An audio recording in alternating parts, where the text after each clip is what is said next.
నా పేరు మద్దాల విజయలక్ష్మి అండి. నేను దేవరం గుంటూరు శివాలయంలో ఉంటాను. నాకు పవన్ కళ్యాణ్ గారు పార్టీ మీద ఆయన చాలా అభిమానం ఉంది.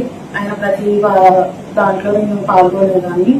ఇంకా జనసేన ఆఫీసు దేవాలయంలో ఉందని తెలిసి ప్రతి కార్యక్రమానికి నేను వెళ్ళేదానండి. వెళ్ళిన తర్వాత అక్కడ బోనా జయప్రకాష్ నాయుడు అనే ఆయనతో నాకు కొంచెం పరిచయం ఏర్పడిన తర్వాత ఇంకా అలా నన్ను వచ్చాను పెళ్లి చేసుకుంటాను అంటే ఇష్టం అయ్యని చెప్తే నేను చేసుకోలేనండి, మీకు నాకు సెట్ అవ్వదని చెప్పి మా ఇంటికి వెళ్ళిపోతే ఇంకా నాకు ఫోన్లు చేయడం ఆఫీస్లో ఉండడం అవన్నీ జరిగితే వెళ్ళానండి. ఆఫీస్కి వెళ్ళిన తర్వాత ఇలా మీకు నాకు సెట్ అవ్వదు, నాకు పెళ్లి అయిపోయిందండి, డబ్బులు కూడా అయిపోయింది, నేను ఆల్రెడీ భర్త దగ్గర టార్చర్ వచ్చేసింది, ఇంకా నాకు ఏదో అవసరం లేదండి, నాకు పెళ్లి అయిపోయింది, నన్ను కూడా నా భార్య వదిలేసింది, నేను ఒంటరిగా ఉంటాను, నేను నేను బాగా చూసుకుంటానని చెప్పి నేను తీసుకెళ్ళి ఇలా ఆఫీస్లో కలిసి ఉండడం అని చెప్పి పెళ్లి చేసుకుంటానని చెప్పి ఇలా 2 సంవత్సరాల నుంచి జర్నీ చేయడం నాకు జరిగిన తర్వాత ఇంకా నేను ఇల్లు కొనుక్కోవాలనుకుంటున్నాను. అలాగే మా అమ్మగారికి హార్ట్ ప్రాబ్లం ఉందంటే నేను తీసుకెళ్లి కార్యకర్తలతో ఎవరితో మాట్లాడి నేను చేపిస్తాను, మీ అమ్మగారి గురించి నేను టెన్షన్ తీసుకుంటానంటే సరే అండి తీసుకోవాలని చెప్పేసిన తర్వాత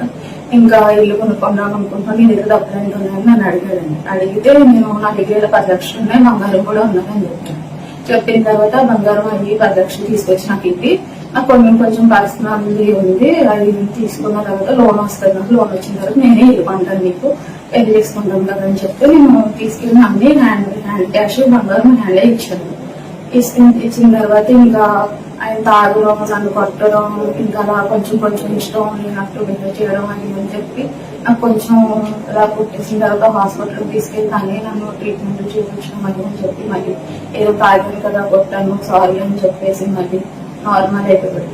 తర్వాత మళ్ళీ ఇంకా మధ్యలో గంజాయి స్వీట్ అని ఒకటి చేసి నాకు పెట్టేవాడు. నాకు పెట్టినాక అందరికి ఇచ్చేవాడు, గంజాయి స్వీట్ చేసి అందరికి ఇచ్చి ఏమని చెప్పేవాడు.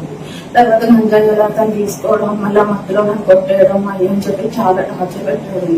శారీరకంగా కూడా చాలా టార్చర్ పెట్టేవాడు. నేను అసలు నేను తట్టుకోలేకపోయేదాన్ని.